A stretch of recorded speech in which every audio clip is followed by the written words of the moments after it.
Hi, my name is Grace Romy, and this is my reflection on cultural analytics. I came into this class wanting to learn how to predict markets as a media producer. From this class, I take away how intertwined art and technology are, how strong social influence among networks can be, and how to use some of these very powerful tools.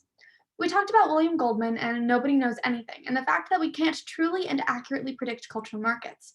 The full quote, however, is nobody knows anything. Not one person in the entire motion picture field knows for certainty what's going to work. Every time out, it's a guess, and if you're lucky, an educated one.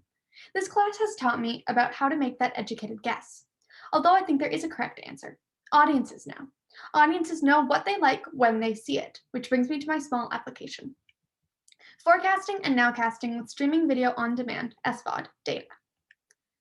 Why I don't trust data directly from Netflix. They're very secretive about their numbers. They will list out the top 10 programs of a time frame, but not always provide numbers to back that up. There has been controversy over what counts as a view. Is it when you've seen half of the movie, the whole thing, or is it just that 2-minute trailer that plays when your mouse rolls over it?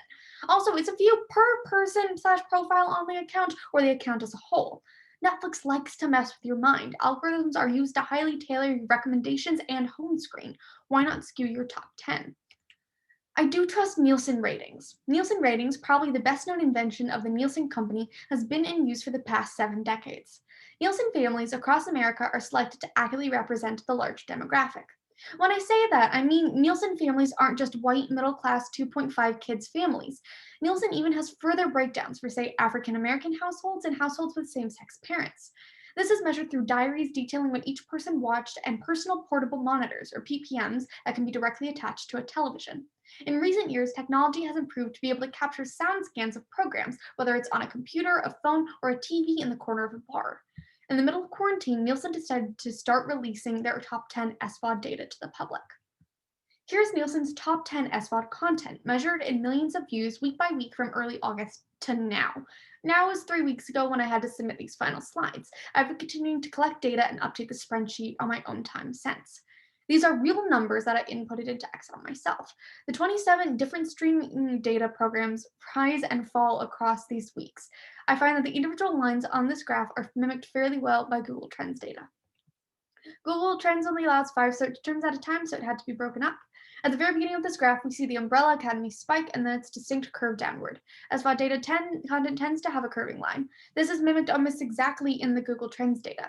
This coincides with the drop of the Umbrella Academy's second season. And I'll just go back to show you that that very first blue line with its incredible spike and curve downward is the Umbrella Academy, and it looks exactly like what we see in the Google Trends data. And a lot of these lines are mimicked fairly, very well.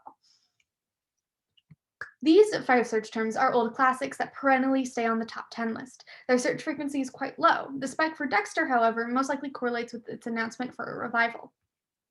The Lucifer, Korra, and Project Power spikes line up perfectly with the week they respectively come on board the list, which is when Netflix dropped the new content for each respectively. Korra was put on Netflix due to the incredible outpour for Avatar The Last Airbender in May, and fans demanded the acquisition of Korra. So even though it was number 2 in views, people perhaps didn't feel a need to search it up. The sharp spike for Mulan tracks perfectly with its release week, also the only week it appears in the top 10, Disney Plus's first and only appearance so far. Initial spikes for Cobra Kai, Away, and The Boys correlate with premieres.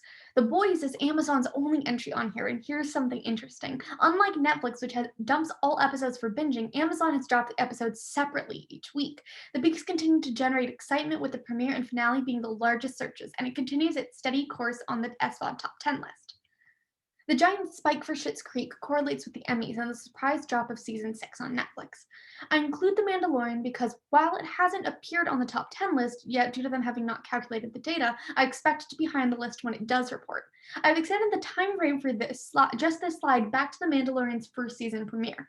Its Google searches were far beyond the numbers of Schitt's Creek has ever been. It already seems to be approaching its threshold for searches, and so I can only imagine how many views it generated. What we might hypothesize from this data is that the power of word of mouth and of social influence in decisions to watch SVOD content is so much more important than any produced quality out there. More people search something up and then watch it when their networks are doing the same. Similarly, we might keep going back to the same things because we don't necessarily like to try new things from this vast sea of content without a social influence recommendation. This is Brian Fuhr, Nielsen's VP of Product Strategy. Every week when the video data is released, it is accompanied by a video in which he explains how the rankings have changed. In this video, he talks about Schitt's Creek and the same points that I discussed. He also lets us know the metadata, and lots of people are watching season 1 and seemingly starting it for the first time. He bases this, like I hypothesized, mostly on word of mouth. I think it could be an interesting study to parallel the trends between these data into the future. I mentioned before the release of The Mandalorian's second season. Could the word of mouth hype see it become a top 10 when the stats are delivered in a month? Similarly, all seasons of Dawson's Creek are about to drop on Netflix. A beloved classic from the 90s, it might not become a staple like The Office, but could it make a surprise hit like Sister Sister? I recommend you check out my original chart at the top for information. Finally, I'd like to ask if there was a carefully planted word of mouth marketing campaign for a new show, what success would it have? We saw this with the acquisition of Legend of Korra and how the cycle of talking about Tiger King in March blew it up beyond belief. So, what's next? Thank you.